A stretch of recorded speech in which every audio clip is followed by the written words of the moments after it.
What's going on, guys? Josh Baldwin here. Welcome back to Mad Money Millennial, where I make videos on personal finance and the latest in financial news.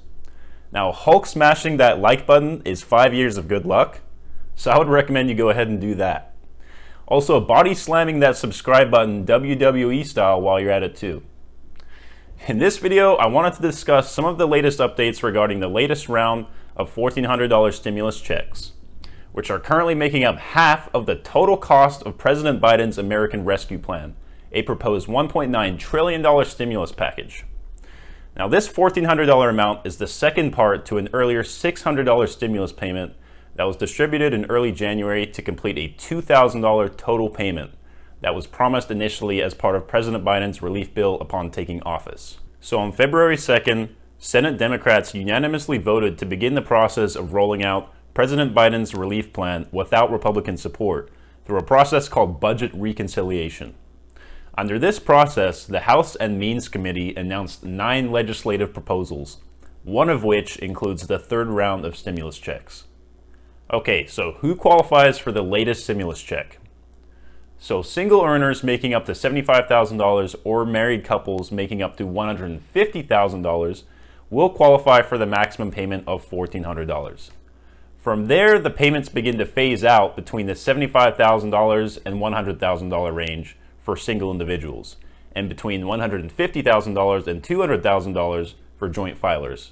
Note that this plan caps off these payments for single earners making $100,000 or more, or couples making $200,000, meaning they would not receive a payment at all.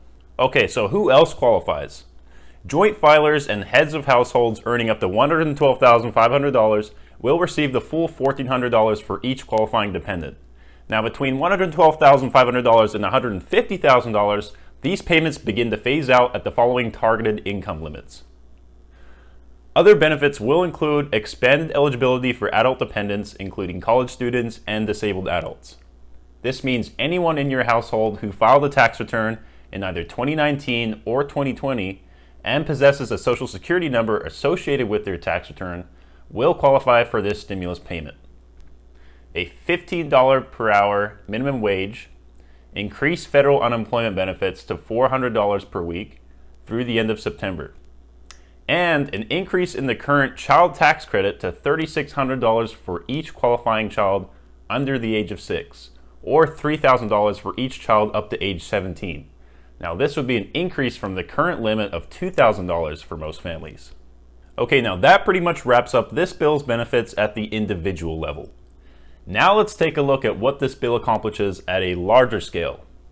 So one of President Biden's signed executive orders was to extend the moratorium on evictions and foreclosures. Now, what does that mean? That means homeowners with mortgages backed by either Fannie Mae or Freddie Mac will be protected from foreclosure proceedings until February 28th. The deadlines to request forbearance were also extended for FHA-insured single-family mortgages. Now, if you own a mortgage with a private loan provider and you're curious what kind of payment deferral and forbearance programs exist, you can check their websites and see what they have to offer. Companies like Bank of America, Chase, and Wells Fargo all have their own payment relief programs, so just go to their websites and just see what they have to offer. Now, as for my struggling renters out there, don't worry, we didn't forget about you. President Biden has extended a halt on all evictions for qualified tenants, a benefit that was previously set to expire on January 31st. Other beneficial parts of this bill will include $350 billion in state and local government aid, $170 billion investment into K-12 and higher education, $50 billion for national COVID-19 testing, and a $20 billion vaccine distribution program. All right, guys, that pretty much covers all of the most relevant parts of Biden's $1.9 trillion relief bill, as well as the latest details regarding the third stimulus check. If you enjoyed this video and you want to keep up to date on the latest in financial news, please leave a like, comment, subscribe, hit that notification bell, and stay safe, stay hustling, and I will talk to you again next week.